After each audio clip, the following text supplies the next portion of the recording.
আমাদের খামারের মুরগিগুলো আপনারা দেখতে পাচ্ছেন, এখানে কিন্তু এদেরকে উন্মুক্তভাবে রাখা আছে। তারা প্রকৃতির থেকেই খাবারগুলো সংগ্রহ করে থাকে। এখানে দুইটা মোরগ আছে। আপনারা দেখতে পাচ্ছেন যে এরা বাড়ির ভিতরে কিন্তু ঘোরাঘুরি করছে, বেশি দূরে কিন্তু এরা যায় না। এরা বাড়ির ভিতরেই ঘোরাফেরা করে এবং এদেরকে আমি ভ্যাকসিন দিয়েছি। ভ্যাকসিন দেওয়ার কারণে কিন্তু এরা মনে হচ্ছে বেশ সতেজ এবং সুস্থ আছে। এ পাশে দেখতে পাচ্ছেন, এই পাশেও কিন্তু আমাদের এটাকে পলো বলে, এর মধ্যে মুরগি আছে।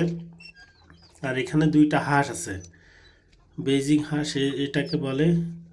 এই বেজিং হাঁসেও কিন্তু আমাদের প্রতিনিয়ত ডিম পাড়ছে। আর এখানে আমাদের দেশি মুরগি বিভিন্ন বয়সের আছে।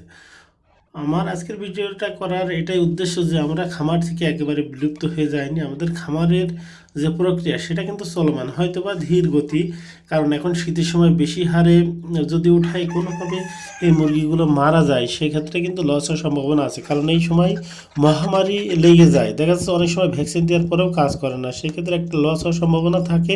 তাই আমরা চিন্তা করেছি যে শীতের পরই কিন্তু বেশি হারে আমরা করার চেষ্টা করব। তবে আমাদের যে এইগুলো মুরগি এমন না, আমাদের আরও মুরগি তাওয়াতে বসে আছে, কুচি হয়ে গেছে, তারা ডিম নিয়ে বসে আছে। ওর বাচ্চাও কিন্তু উঠবে। বর্তমান সময়ে যদি বাচ্চা ওঠে সেক্ষেত্রে কিন্তু এদেরকে বেশি টেক কেয়ার করা লাগে, তা নাহলে কিন্তু এই শীতের সময় বাচ্চাগুলো বাঁচানো বেশ কষ্টকর বা মুশকিল। যার কারণে আমরা একটু চেষ্টা করছি শীতের সময় সতর্কতার সাথে আমাদের খামার পরিচালনা করার জন্য।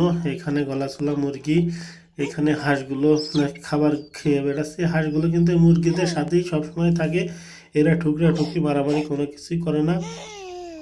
তো আমরা দেখছি একটা জিনিসই, সেটা হচ্ছে প্রাকৃতিকভাবে যদি মুরগিগুলো পালন করা হয় সেক্ষেত্রে খরচ একেবারেই সীমিত।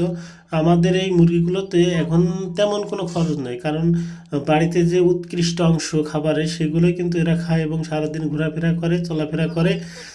এদের দেখলে আপনারা বুঝতে পারছেন এগুলো কিন্তু বেশ সতেজ প্রকৃতিরই আছে। এরা সারাদিনই ছুটাছুটি দৌড়াদৌড়ি করে।